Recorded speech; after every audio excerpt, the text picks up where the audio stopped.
So, hello guys, today we're going to review Freedom of Expression by Dani Daortiz. I hope you enjoy.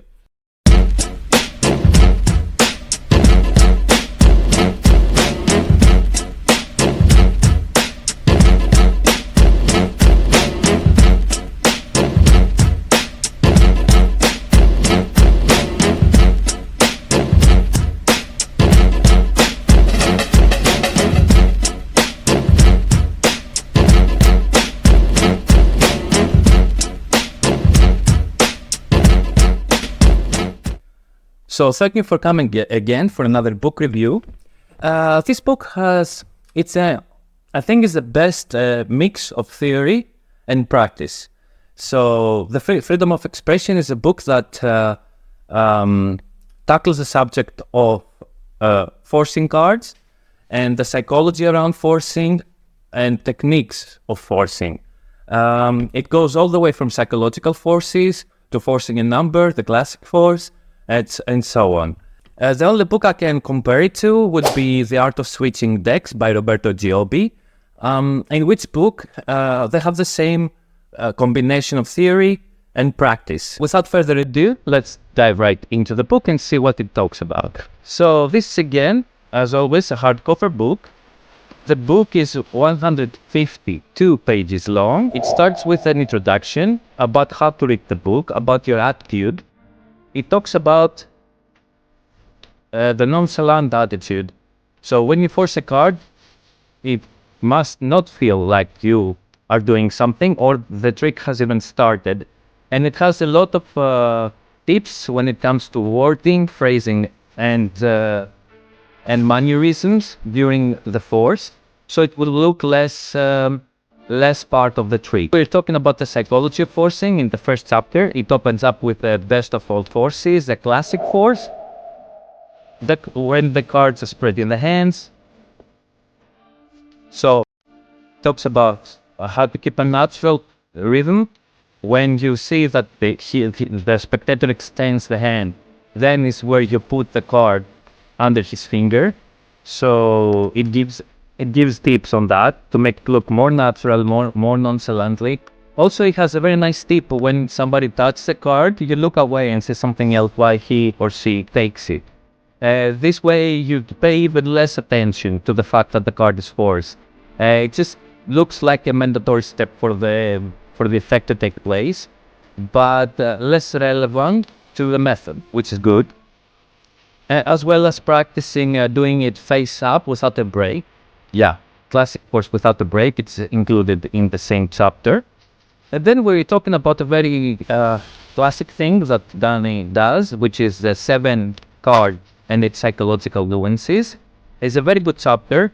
Some of the things that he uses to make the spectator choose the 7th card is visual hints, as well as verbal hints to make the spectator feel guilty of not saying stop at a specific point.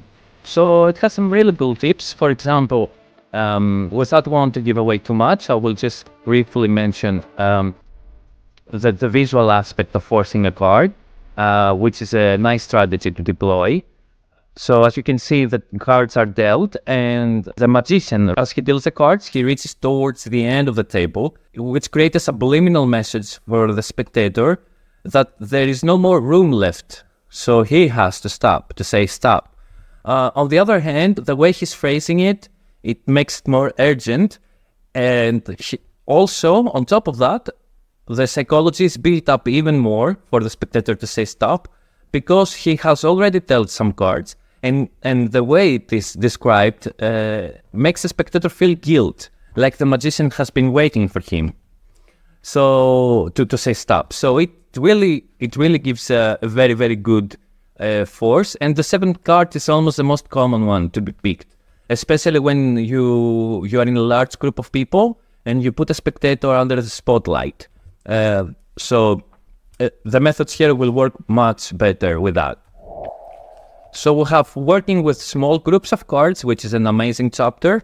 Here, you need to notice that when you have 4 cards, this one could be the first card. but it also can be the fourth card, right? This one could be the second card, but also can be the third card. It depends from where you start counting.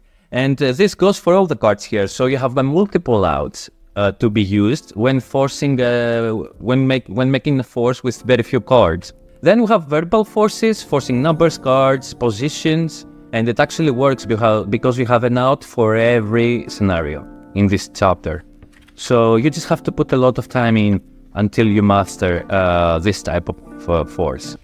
The book also covers the magician's choice, or for some people's equivoque or equivoque, and it covers everything here. One option out of many. It covers picking the wrong two or picking the wrong one. Just like offering two choices, highlighting one of them, forcing a specific choice, how to build sentences for the magician's choice. Also, it uses ambiguity just so you can have easier outs when the magician's choice does not work as smoothly as expected. So you, me, and him is my favorite force here. It really looks extremely random, and it's not at all. It's not psychological even. It just works. It's 100% fireproof, bulletproof. Sorry, and it's gonna work all the time. This is my favorite one. It looks random and it works all the time because I'm not really much into the psychological forcing as other magicians are. Still though, the book gave me great sense of knowledge over forcing, which I didn't have previously. And it makes sense now when I see Dani Daortiz perform, how he's pulling off some of his improvised material. Reading this book really makes me feel that this type of magic is safe to perform. Okay, then we have an amazing PM method. PM method means particular moment method.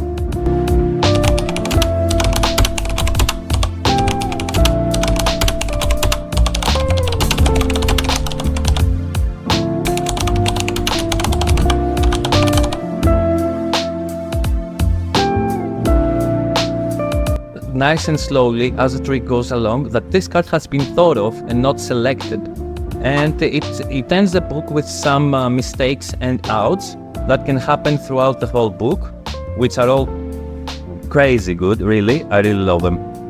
And the book finishes with some tricks, a very small chapter of some select few tricks that all require the use of a force card. And that's it about the book. Freedom of Expression by Dani Daortiz, an excellent theory book. It really broadens your horizons of what is possible without doing anything. Okay, but really having a great command over the audience. So I always admire Dani Daortiz's crowd control. If you see the Fullest Act, is one prime example of that. There are also many other live performances that I have watched him perform, and he's still his crowd control is, I think, the best in the world, and you can benefit a lot from this book. Now, who is this book for? This book could be for, to my experience, for anybody. This is the first book that I can say that it's for everybody, for beginners and advanced magicians alike. Yeah, very rare to see a book that is for everybody. I usually don't say that, but this one actually is. You can be a beginner and make sense of it, but you can also be an advanced and actually make your magic being not select. The cards, your force will not be selected. They can be like they will feel like they are thought of. It's more random, and that the selection of the card has much less to do with the method. So that sums it up. I hope you enjoyed this review, and I hope to see you here in the next one.